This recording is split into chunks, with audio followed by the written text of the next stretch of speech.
안녕하세요 여러분. 5번째 수업입니다.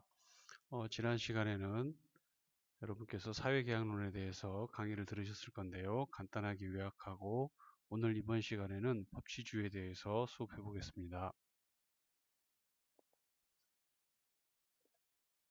예, 지금 화면에 떠 있는 표는 여러분 교과서 19페이지에 나와 있는 사회계약서를 간단하게 요약한 내용입니다.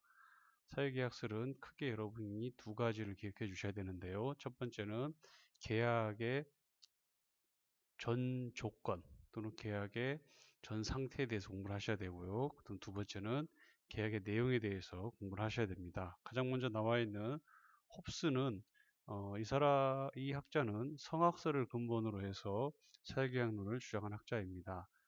만인에 대한 투쟁 상태에 있는 자연 상태를 극복하기 위해서 리바이어던으로 대변되는 절대 군주에게 인간이 가진 모든 자연권을 양도하여서 복종함으로써 인간의 권리를 지킬 수 있다라는 것을 얘기하고 있고요. 로크는 인간이 자유로운 상태이긴 하지만은 일정한 부분에 있어서 제한적인 자유를 누리고 있기 때문에 이러한 자연권을 온전하게 누리기 위해서는 인간이 가지고 있는 자연권의 일부분을 국가에게 양도하여서 국가가 형벌권을 중심으로 해서 이권 분립화되어 있는 상태에서 국민들의 자유권을 보장할 수 있게 해야 한다는 것을 주장하고 있습니다. 로크는 일부분만 권리를 양도하였기 때문에 저항권을 인정한다는 것이 가장 큰 특징이 됩니다.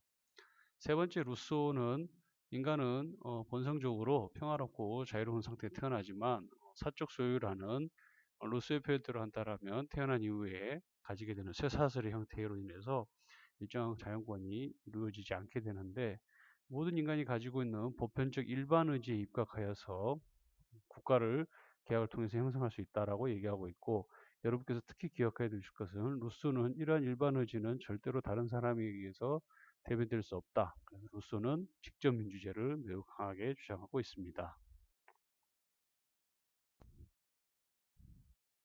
여러분은 이번 시간을 통해서 법치주의의 의미와 법치주의 발전 과정을 알 수 있게 되고요. 약간 쉬운 내용이지만 민주주의와 법치주의의 관계를 파악할 수 있게 됩니다. 미리 볼 핵심 용어로서는 법치주의, 그 다음에 형식적 법치주의, 실질적 법치주의가 있습니다. 선생님은 조금 더 추가해서 인치주의라는 단어를 핵심 용어에 한번 집어넣고 싶습니다.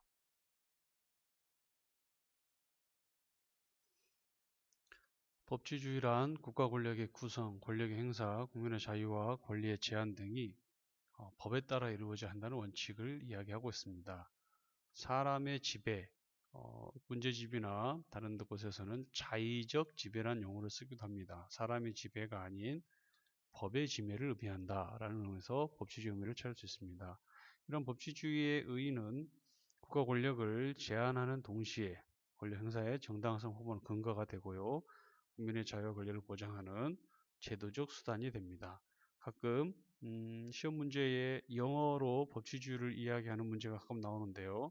영어로 하면 법치주의는 rule of law가 됩니다. of란 단어를 쓴다라는 거 꼭 기억해 주셔야 됩니다.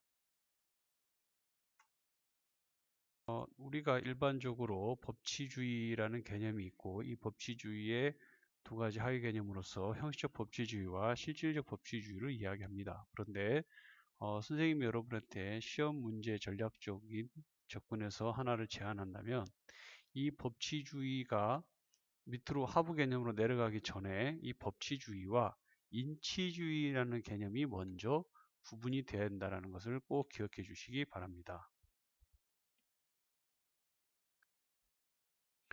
학생들과 수업을 하다 보면 형식적 법치주의와 바로 뒤에 나와 있는 실질적 법치주의에 대한 구분의 시험 문제는 쉽게 풉니다. 그렇게 어렵지 않고 문제의 내용도 쉽게 풀 수 있는 방향으로 제시 출제가 되기 때문에 쉬운데 의외로 많은 학생들이 틀리는 부분이 이 법치주의와 교과서 20페이지에 나와 있는 인치주의, 교과서 20페이지를 여러분 잠깐 보시면 두 번째 단락에 법치주의의 발전이라고 되어 있고, 두 번째 줄에 국왕이라 할지라도 신과 법 아래에 있다라는 내용이 나와 있습니다. 이 내용은 법치주의와 인치주의를 구분하는 문장으로 여러분이 꼭 좀 기억을 해 주셔야 됩니다. 그리고 추가적으로 21페이지 오른쪽 위에 보면 우리나라의 법치주의 구현 정신이라고 되어 있습니다. 거기에 보면 작은 글씨로 성문헌법주의, 기본권 보장의 선언, 권력분립의 원리 채택, 위헌법률 심사지의 채택 등이 나와 있습니다. 이러한 내용들을 포괄적으로 이야기할 때는 법치주의에 관해서 이야기하고 있는 내용이라는 것을 기억해 주셔야 됩니다. 실질적 법치주의와 형식적 법치주의는 구분하기가 매우 쉽습니다. 형식적 법치주의는 절차와 형식에만 적합하면 그 내용과 목적은 빠지지 않는다라는 게 형식적 법치주의고, 실질적 법치주의는 이러한 형식적 법치주의 요건을 기본적으로 충족한 상태에서 법률의 목적과 내용도 올바라야 된다라고 주장하는 것이 실질적 법치주의입니다.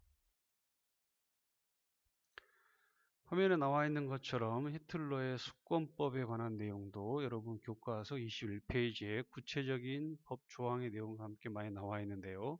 히틀러가 바이마르 공화 헌법 이후에 만들어진 이 독일의 헌법과 법률을 만드는 과정에서 독일의 수상이 되어서 히틀러 권력을 차지한 이후에 히틀러는 이러한 엉터리 법률을 만들어서 독일을 2차 세계대전에 투입하게 되는 그런 악행을 저지르게 됩니다. 독일이 당시에 상당한 법률 선진국에도 불구하고 이런 히틀러의 아주 제한적으로밖에 저항할 수 없었던 이유는 이러한 수권법이 제정되어 있었는데요. 2차 세계대전이 종결된 이후에 많은 법학자들이 법률적으로 히틀러의 이런 독재를 막지 못한 이유가 무엇인가를 반성하는 많은 노력들을 했는데요. 거기에서 나온 개념이 형식적 법치주의에 빠져 있었다라는 반성을 하게 되는 겁니다. 이후에 실질적 법치주의라는 중요한 법치주의의 발전을 이룩하게 되는 것이죠. 교과서 22페이지로 넘어가면 민주주의와 법치주의 관계가 나와 있는데요.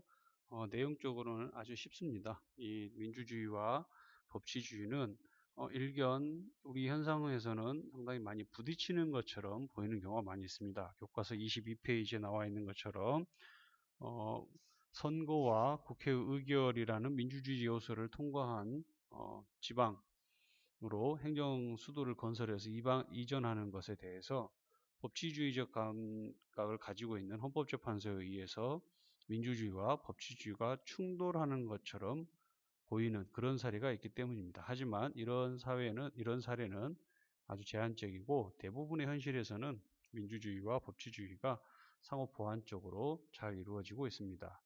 탐구활동 2번에 보면 민주주의와 법치주의의 상호 보완관계에 나타난 사례를 발표해 보자라고 되어 있는데요. 선생님 간단하게 예를 들면 보통선거 원칙의 확대를 위해서 선거 연령을 낮추자라는 민주주의 원칙이 학생들 중에서도 이번에 고3 학생들이 생일이 빠른 학생들은 국회의원 선거에 참여하게 되는 선거 연령 인하라는 법치주의의 모습과 서로 보완적으로 이루어지는 것들을 우리는 통해서 알 수 있었습니다.